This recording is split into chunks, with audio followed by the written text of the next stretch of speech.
Vamos a hablar un poquito de algo que es muy importante y que tenemos que tener presente siempre. Son las pruebas y las tentaciones. ¿Okay? Las pruebas y las tentaciones. La Biblia dice que el diablo anda como león rugiente buscando ¿qué? A quien devorar. Si tú has visto programas de esos de animales, de Nat Geo y esas cosas, Mundo Salvaje y todo, verás que los leones siempre andan buscando a quien comerse, pero siempre son muy listos, se esconden, así si los has visto están agazapados así, y cuando ven que un animal se desprende de la manada, o cuando lo ven que es más pequeño, que está más débil, que anda distraído, acá en la baba, ¿verdad? Se sale de ahí, deja al rebaño o a la manada y se va solito, y cuando anda en la baba, de repente sale el león corriendo, pero es impresionante la fuerza que se ve que tiene, y sale y nomás lo agarra y ¡pum! Te llamabas. Todo ser humano algún día se va a encontrar con situaciones adversas en su vida. Estas pueden ser pruebas o tentaciones o diversas situaciones. En el caso de nosotros creyentes, sabemos que seremos ¿qué? Tentados y probados, ¿sí o no? ¿Sí? ¿Estamos de acuerdo? Tentados y probados. La característica común de una tentación, escúchame por favor, la característica común de una tentación es que nos lleva a confiar en nuestras propias fuerzas, sabiduría, recursos, a vivir en nuestros propios sentimientos y deseos, alejándonos de Dios. Ya dije que el diablo anda como león rugiente, pero Santiago nos da una forma de salir victoriosos de la tentación. Y esto grábeselo bien en su cabecita, ¿sí? Dice Santiago 4:7. Si alguien lo quiere poner ahí, Santiago 4:7. Santiago 4:7. Dice: someteos pues a Dios, resistir al diablo y huirá de vosotros. Parece una fórmula muy simple. ¿Qué tienes que hacer? Resistir. Y la consecuencia, cuando tú resistes esa tentación, cuando no cedes a la tentación, el diablo huirá de ti. Pero para poder resistir el ataque, primero tengo que someter mi vida a obediencia a Dios. Ahí dice, ¿no? Lo primero es someterte a Dios. Si no estás sometido a Dios, no puedes resistir la tentación. Te va a vencer. Nos va a vencer en cualquier momento. ¿Sí? Tienes que estar sometido a Dios. ¿Y qué es eso? Pues tengo que tener comunión con Dios, tengo que tener comunión con la iglesia, tengo que tener conocimiento de la palabra de Dios, tengo que tener tiempo de oración, tengo que tener devocional, tengo que tener alabanza en mi vida. ¿Ok? No hay mayor bendición, esto apúntelo, que resistir una tentación. Pablo en el libro de Efesios nos dice que nos pongamos toda la armadura para resistir las acechanzas del diablo. ¿Sabían que tenemos un enemigo y que nos quiere ver en la ruina? ¿Sabían eso? Hay que cuidarnos, hermano, porque anda como león rugiente. Y un león, cuidado cuando se te viene encima, ¿eh? Dice primera de Juan capítulo 2, verso 15, 16 y 17. Primera de Juan capítulo 2, verso 15, 16 y 17. Y esto es lo que le dice a los creyentes Juan, las cosas que no tenemos que hacer, porque nos debilitamos si hacemos estas cosas. Dice, no améis al mundo, ni las cosas que están en el mundo. Si alguno ama al mundo, el amor del Padre no está en él, porque todo lo que hay en el mundo, los deseos de la carne, los deseos de los ojos, la vanagloria de la vida no proviene del Padre, sino ¿de quién? Del mundo. El mundo pasa y sus deseos, pero el que hace la voluntad permanece para siempre. El que hace la voluntad de Dios permanece para siempre. Mira, los deseos de la carne, los deseos de los ojos, la vanagloria de la vida. 3 cosas que el enemigo usa para tirarnos, para estar lejos de Dios, para no tener comunión con Dios. ¿Ok? Orgullo, piensa en ti nada más. La tentación no tiene su origen en Dios, no viene de Él, sino que es una invitación del enemigo. Y cada que digo enemigo, el nombre es, ¿sabes qué? Satanás. Así quiere decir Satanás. Satanás quiere decir el enemigo. Para el creyente es una invitación del diablo o del enemigo para el creyente a desobedecer la palabra de Dios. Es una invitación a ignorar la palabra de Dios y satisfacer nuestros propios deseos, obvio, deseos pecaminosos, ya que no todos los deseos de la carne son malos, pero la mayoría conducen al pecado. ¿Okay? Así que cuando abandonamos la palabra de Dios, o yo decido desobedecer a Dios, cuando me la juego en un volado para dar paso a los deseos de la carne, tendré las consecuencias que vienen con mi decisión. La tentación es una invitación para pecar, para separarnos de la obediencia, para separarnos de la palabra de Dios. Es una invitación a enfocarnos en nuestros propios deseos, sentimientos egoístas que culminan en desobediencia a Dios. En contraste, la prueba es una situación que nos lleva a practicar nuestra fe. ¿Ok? Ahora voy a empezar un poquito. La prueba es una situación que nos lleva a practicar nuestra fe. Es una oportunidad para depender de Dios, para confiar en Él, en la obediencia de su palabra, y es una oportunidad de crecimiento espiritual. Dios usa la prueba para fortalecernos en la obediencia a la palabra de Dios. La forma que respondemos a cada situación determina si caemos o permanecemos firmes en nuestra fe, si agradamos a Dios o nos estamos agradando a nosotros mismos. Romanos 5, por favor, Charlie, 5, 3, 4 y 5. Romanos 5, verso 3, 4 y 5. Aquí habla de un poquito de las tribulaciones, dice, y no solo esto, sino que también nos gloriamos en las tribulaciones, sabiendo que la tribulación, ¿qué? Produce paciencia. La paciencia prueba y la prueba esperanza. Y la esperanza no avergüenza, porque el amor de Dios ha sido derramado en nuestros corazones por el Espíritu Santo que nos fue dado.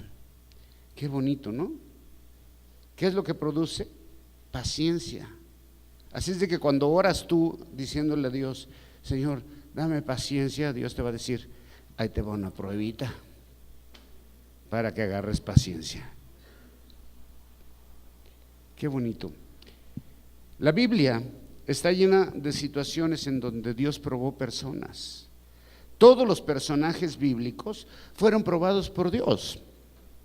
Algunos para perfeccionar su fe, otros para saber qué tanto le amaban, y otros porque necesitaba Dios trabajar con ellos. Pero desde Adán, Noé, Abraham, Jacob, José, Moisés, David, etcétera, etcétera, fueron probados por Dios. Todos pasaron por un tiempo de prueba. Y todo creyente en nuestro caminar con Dios pasaremos por pruebas, al mismo tiempo que tendremos tentaciones que tratarán de desviarnos del camino de Dios. Tenemos que tener mucho cuidado. Primera de Pedro 1, 6 y 7 dice, en lo cual vosotros os alegráis, aunque ahora por un poco de tiempo, si es necesario, tengáis que ser afligidos en diversas pruebas. Le está hablando a los creyentes que están dispersos en Capadocia, para que sea sometida a ¿qué? A prueba nuestra fe, mucho más preciosa que el oro, el cual aunque perecedero se prueba como con fuego, sea hallada en alabanza, gloria, honra cuando sea manifestado Jesucristo. Dios quiere hacernos a su imagen y semejanza. El oro, los metales, llegan a ser puros cuando los meten en un crisol y los funden, y les echan algunas sales diferentes, y esas sales empiezan a sacar toda la impureza, la escoria, pero el calor es tan fuerte que derrite el metal, y entonces quitan esa escoria, lo quitan y luego otra vez le echan esas sales, y después cuando ya sacan el metal es tan brillante, te lo digo porque yo lo he visto y lo he hecho. El metal líquido es tan brillante que te puedes reflejar en él. Y Dios usa las pruebas para irnos puliendo, para irnos mejorando, para que cada vez tengamos un carácter más acercado al del Señor Jesús. Estas son las pruebas diseñadas por Dios para fortalecernos en fe, para beneficio e instrucción del creyente. Así es de que cuando estés en una situación difícil, y es una oportunidad para estirar tu fe, para agarrarte de Dios, para depender de Él, pero lo más bonito es que tú vas a decir: Dios está trabajando en mi vida. No nos gusta mucho, porque nos gustan cosas bonitas, ¿no? Acá que declaremos que tú vas a ser millonario y tú vas a ser el más guapo de todos. Eso no lo tengo que declarar, pues ya sé, no, pero bueno. La prueba es para trabajar nuestra fe. Incluyendo Jesús, pasaron por periodos de aflicción antes de ser usados por Dios. Jesús, desde el principio de su ministerio hasta el final, fue probado y afligido. Todo el tiempo estuvo en situaciones de prueba y Él permaneció firme, agarrado de Dios. El mismo énfasis a la obediencia de Dios se registra en su vida, lo cual debe ser un hecho también en la vida del creyente. Se nos invita a participar de la misma actitud de obediencia que hubo en Cristo Jesús. Así dice Filipenses, el famoso capítulo 2 del verso 5 al 8, donde dice: haya pues en vosotros este sentir que hubo también en Cristo Jesús, el cual, siendo en forma de Dios, no estimó a ser igual a Dios como cosa que aferrarse, sino que se despojó de sí mismo, tomando forma de siervo, hecho semejante a los hombres, y estando en la condición de hombre, que dice, se humilló a sí mismo, haciéndose obediente hasta la muerte, y su muerte fue de cruz. Y nos dice que ustedes tengan ese mismo sentir en cuanto a la obediencia a Dios. Pero somos bien rebeldotes, ¿sí o no? ¿Quién es rebelde aquí? Que levante la mano. 1, 2, 3, 4, 5. Nada más, los demás son bien muy chidos. A ver, ¿quién es rebelde aquí? Todos, hermano, todos somos rebeldotes. Nos cuesta mucho la obediencia a Dios, pero ¿qué crees? Sí se puede, sí podemos vivir en victoria. Una de las cosas que Dios prohíbe en su palabra, obviamente, es tentarlo. Podríamos decir, probar a Dios. Es una de las cosas que Él nos prohíbe, a menos que Él nos lo pida, como en Malaquías nos invita a probarlo en los diezmos. Dice Dios: aquí sí me puedes probar, pruébame, trae tus diezmos y verás si no te prospero. Es algo que no ha entendido la iglesia, ¿ves? Es una parte donde todos somos rebeldes, o la mayoría somos rebeldes y desobedecemos a Dios. Y esa es una tentación también que pone el diablo, ¿eh? No diezmes, el diezmo no es bíblico. No diezmes, el diezmo no es bíblico. Y luego el pastor se va a comprar otro celular. Dice Dios: pruébame ahí, pruébame. ¿Quieres perderte la bendición? Piérdetela, es tu bronca, ¿okay? Probamos a Dios cuando nos alejamos de su palabra y comenzamos a vivir bajo nuestras propias reglas y códigos, en nuestra propia filosofía, en nuestra propia interpretación de la Biblia. Hace rato Rodolfo en el devocional dio algo muy padre y habló cómo se ha infiltrado filosofías, como la metafísica, la dianética, los gnósticos y un chorro de cosas, la declaración positiva, cómo se ha infiltrado a la iglesia todo eso, y ahora la iglesia tiene una mezcla de todas esas cosas. Pero tú buscas en la Biblia, no hay metafísica, no hay nada de eso. ¿Okay? Ahora se ha infiltrado todos desde los años, ¿qué es? 70s. Desde los años 70 comenzó ese movimiento y la iglesia aceptó todas esas cosas, pero la Biblia dice: aguas que nadie te engañe con filosofías huecas de hombres. Porque ¿sabes quién mete todas esas cosas también a la iglesia? El enemigo. El enemigo. ¿Para qué? Para desviarte de la verdad. Es importante recordar que Dios disciplina cuando nos salimos de la protección de Dios. Nosotros estamos bajo una protección de Dios, ¿ok? Bajo una burbuja que Dios pone así y nos está cuidando y protegiendo. Pero cuando tú te sales de ahí, entonces ya vas por tu propia cuenta. Es como aquel hombre que dice: un hombre salió solo de Jerusalén a Jericó.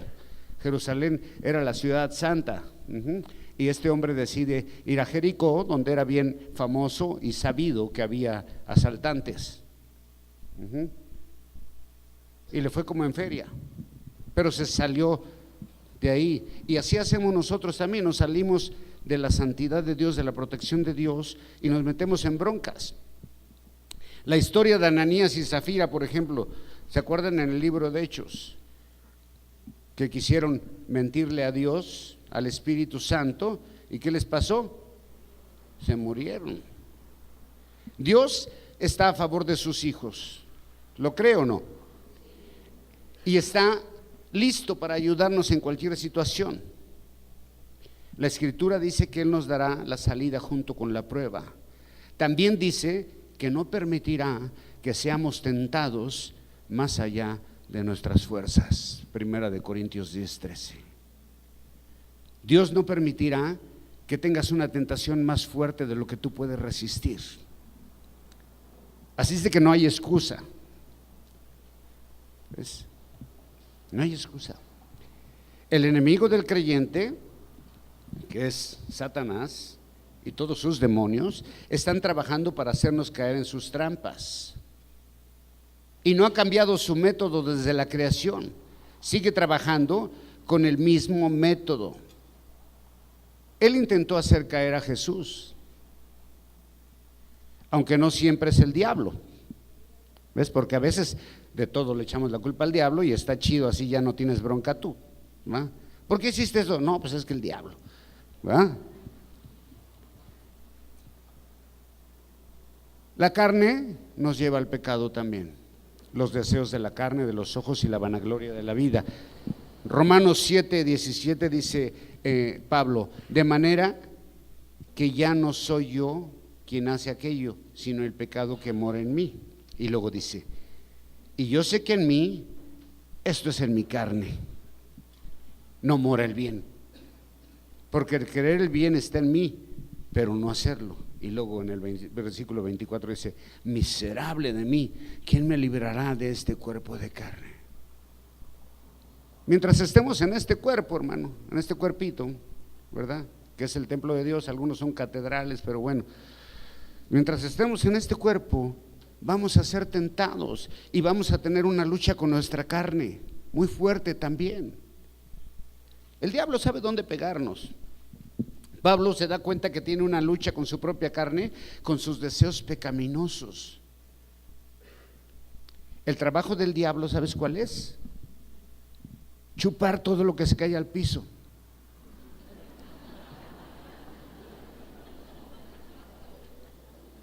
Qué gacho trabajo tiene el diablo, ¿eh? ¿Te gustaría trabajar en eso? ¿Cuál es tu trabajo? No, pues chupar todo lo que se cae al piso. Chale. Está gacho ese trabajo, la neta. No, el trabajo del diablo es hacernos caer, hermano. Ese es su trabajo. evitar que la gente llegue al conocimiento de la verdad, que llegue al conocimiento de Cristo. Por eso inventan tantas cosas, ¿ves? Hay mucha gente engañada con religiones, con idolitos y todo. Eso es trabajo del diablo. Y también hacernos caer en la verdad. Y anda como león rugiente buscando a quien devorar. Ya dijimos que por lo general devora a los que están distraídos, lejos de la manada, enfermos espiritualmente, sin comunión con Dios, sin comunión con la iglesia. Los que se separan del rebaño. Si tú eres de los que no te congregas, aguas. Te estás exponiendo, te estás saliendo, ¿ves? Anda solito. El enemigo usa tres principales atracciones del mundo. ¿No está Paco? Atracciones García, atracciones… No te creas. Bien, el enemigo usa tres principales atracciones de este mundo. Y ya lo dije, son los deseos de la carne, que es satisfacción total de mis sentimientos, complacencia total al yo. Los deseos de los ojos, que es la codicia, avaricia, el deseo de ir por más, lo que yo veo y lo que yo quiero, y la vanagloria de la vida, que es vivir centrado en sí mismo como el protagonista principal de la película. Así como que yo soy el más chido de todos. Véanme, admírenme. Y tanto es que publican sus fotos acá muy chidas, ¿no? Véanme.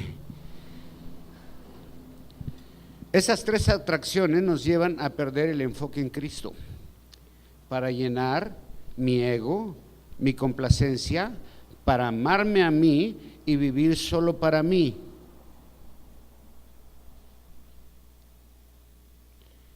La primera tentación sobre la humanidad, ¿sabe dónde ocurrió?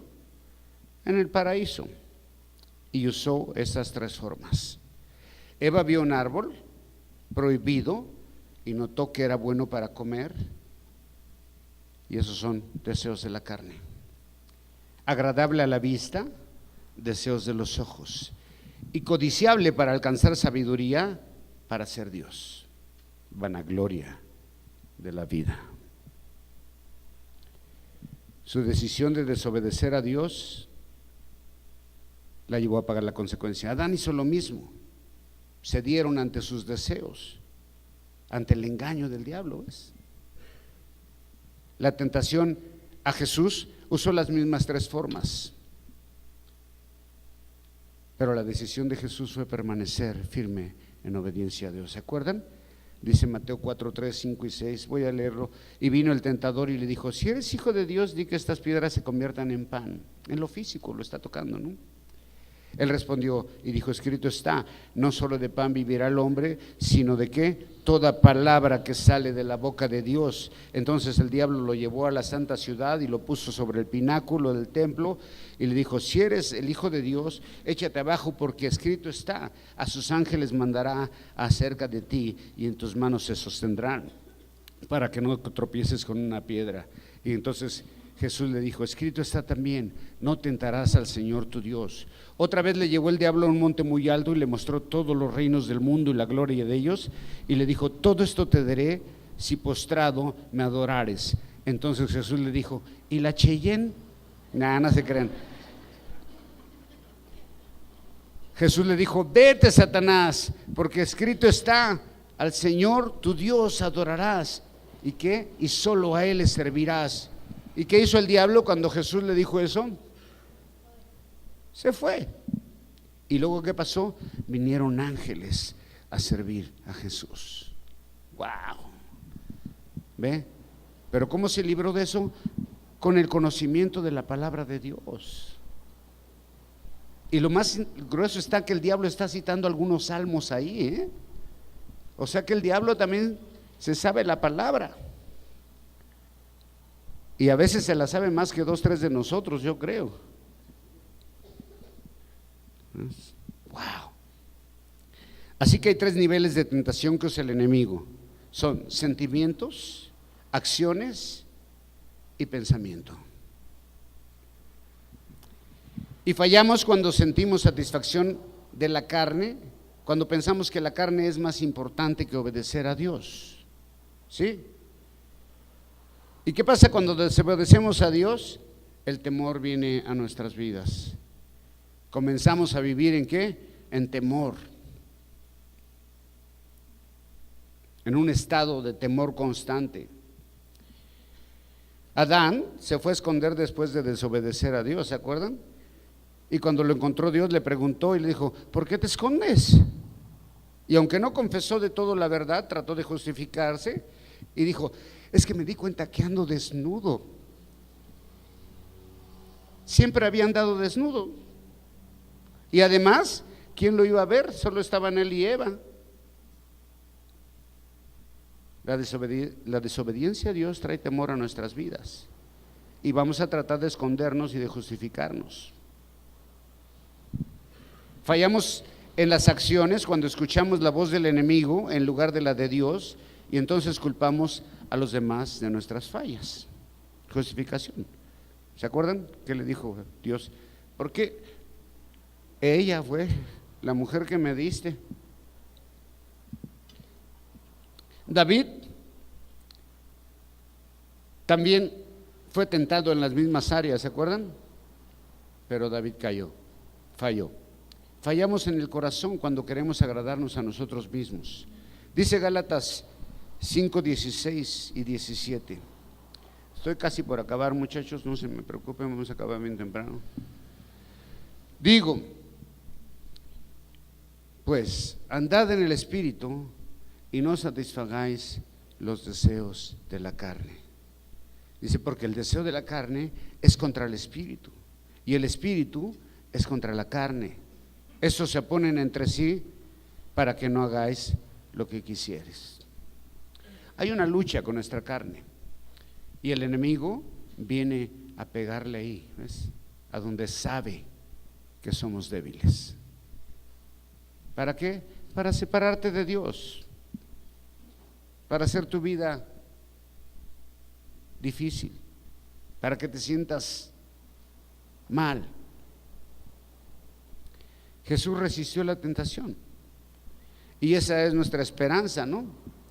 Que tenemos un sumo sacerdote que no pecó, que se mantuvo firme, aunque fue tentado en todo lo que nosotros podemos ser tentados, y ese es el ejemplo a seguir.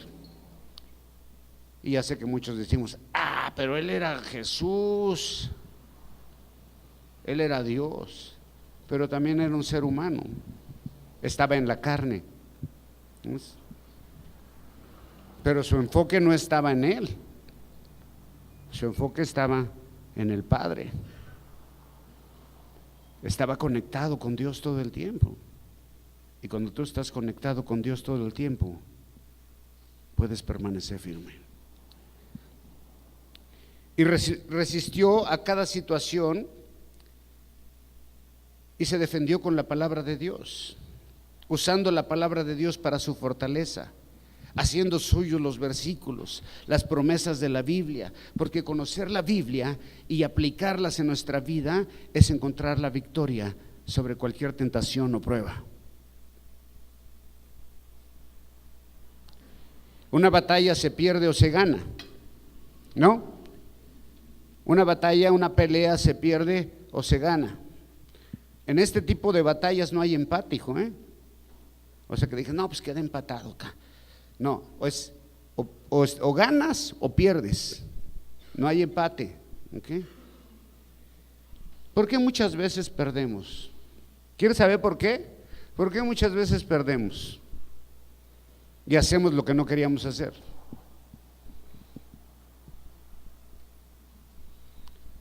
Porque no oramos, porque no tenemos conocimiento de la palabra de Dios,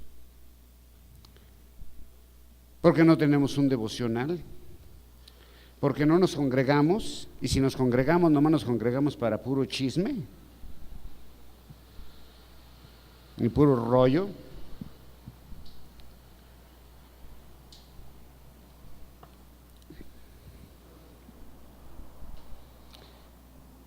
Porque no vivimos en el Espíritu y porque no estamos buscando la voluntad de Dios, y todo lo que hacemos estamos haciéndolo en nuestras propias fuerzas.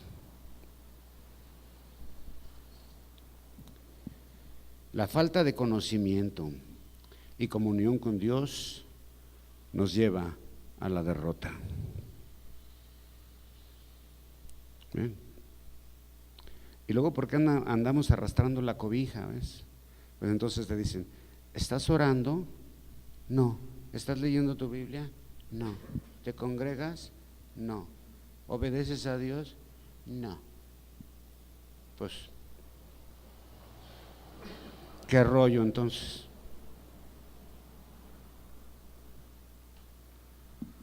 Está difícil, ¿no? La tentación más grande que yo puedo ver en la Biblia es la de Jesús en el Getsemaní. ¿Se acuerdan? Estaba a punto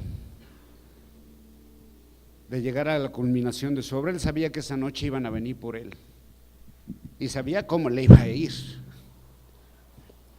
Leemos en los evangelios cómo está la cosa, pero si lo pones en tu mente, la golpiza que le dieron a Jesús fue tamaño, o sea, no creas que, o sea, fue algo tremendo, ¿ves? O sea, los escupitajos en la cara, todos, cada uno de los que estaban ahí del Sanedrín pasó uno por uno a escupirle en la cara y a darle una bofetada. Y después lo golpearon, lo encadenaron, lo dejaron irreconocible. Mucha gente ni sabía que era Jesús de la golpiza que le dieron. Él sabía que esa noche venían por él y que le iba a pasar todo eso, y que después lo iban a crucificar y que iba a derramar hasta la última gota de sangre y que se iba a burlar de él toda la gente. Él sabía todo eso, pero permaneció firme a la voluntad de Dios solamente por una cosa. ¿Sabes por qué? Por amor a cada uno de nosotros. Wow. Pero esa noche comenzó a sentir una angustia en su carne, en su humanidad, que le dijo a los discípulos, ¿saben qué?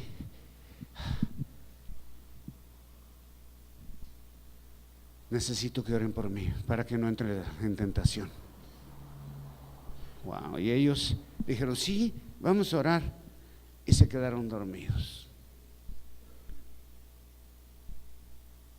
Vamos a orar, y se pusieron a platicar todos ahí. Y cuando regresó Jesús los encontró ahí.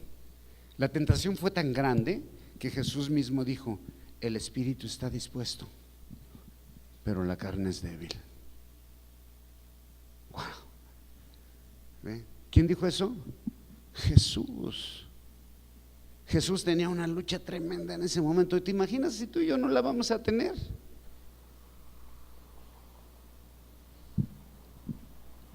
Lucas dice que cuando estaba en ese momento, bueno, ¿se acuerdan? Gotas de sangre y todo, y tirado en el piso y pidiéndole a Dios, no hay otra forma, y me estoy sintiendo triste hasta la muerte con esto. Jesús fue tentado en las mismas áreas. Y Lucas dice que un ángel bajó.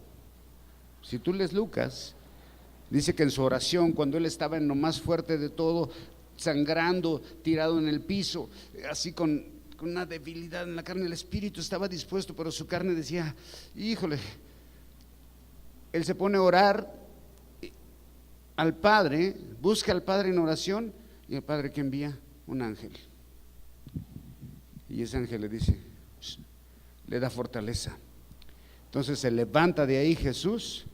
Una vez que ha resistido la tentación y que la ha dejado atrás, se levanta Jesús y va a ver a los discípulos y le dice, ya duérmanse, descansen, la hora ya llegó. Ya con una serenidad impresionante, y está listo para enfrentar lo que venía, por muy difícil que pareciera. Así que, hermano, Jesús entiende el poder de la tentación.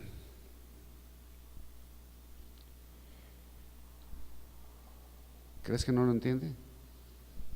Fue tentado en todo, pero sabe que es posible vivir en victoria.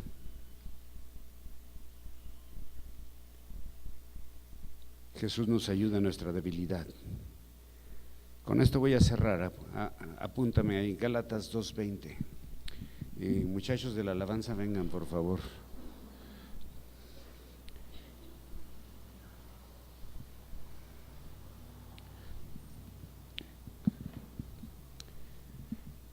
Y esto es lo que tendríamos que pensar todos como creyentes, ¿ok? Esto es lo que tendríamos que pensar todos como creyentes. Con Cristo estoy juntamente crucificado. ¿Sí? Con Cristo estoy juntamente crucificado. ¿Qué significa eso? Que estoy muerto al pecado, a la carne. Dice, y ya no vivo yo. Y ya no vivo yo, mas vive Cristo en mí. Y lo que ahora vivo en la carne, ¿qué dice? Lo vivo en la fe del Hijo de Dios, el cual me amó y se entregó a sí mismo por mí. Cuando somos hijos de Dios, nuestro lado espiritual se fortalece.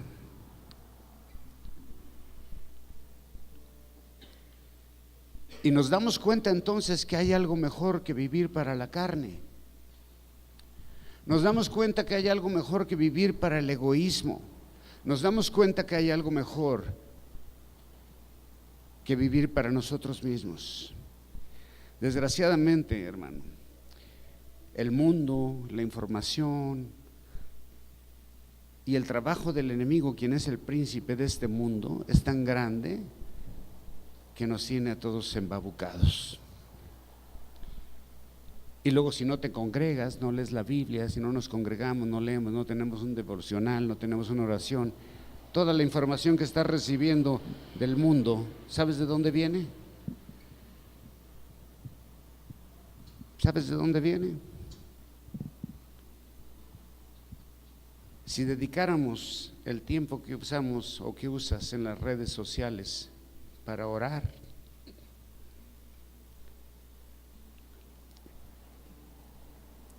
las cosas serían diferentes. Es que ando bien caído, dice. Pues sí, pues ni te congregas, ni buscas nada de Dios. Andas buscando pura cosa del mundo. Dice, el que ama el mundo, dice, no améis el mundo ni las cosas que están ahí.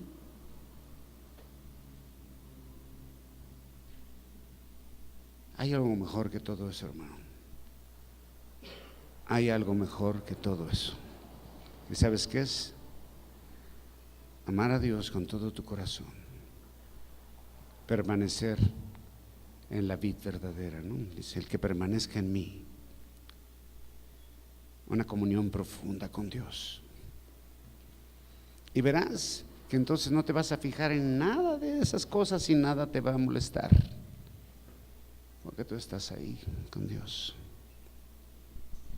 Si el enemigo va a venir y te va a querer empezar a tocar ahí, aquí, como lo hizo con Jesús y como lo hizo con tanta gente en la Biblia, porque es lo que quiere.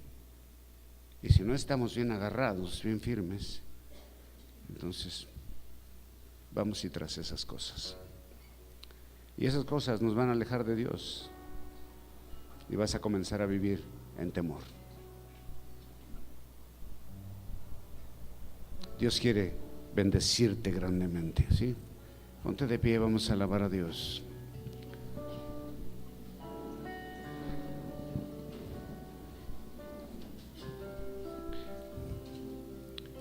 Y quizás tú dices, no, pues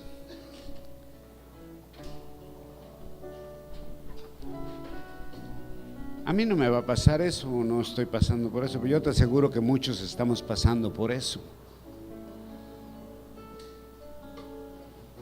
Porque hemos cedido. ¿Y quién no ha cedido? ¿Quién no ha cedido a una tentación? ¿Quién es el más santo que jamás ha cedido a nada?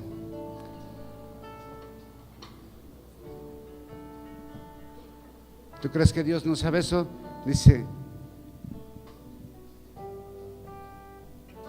Doy gracias porque en Cristo, dice Pablo ahí también en Romanos.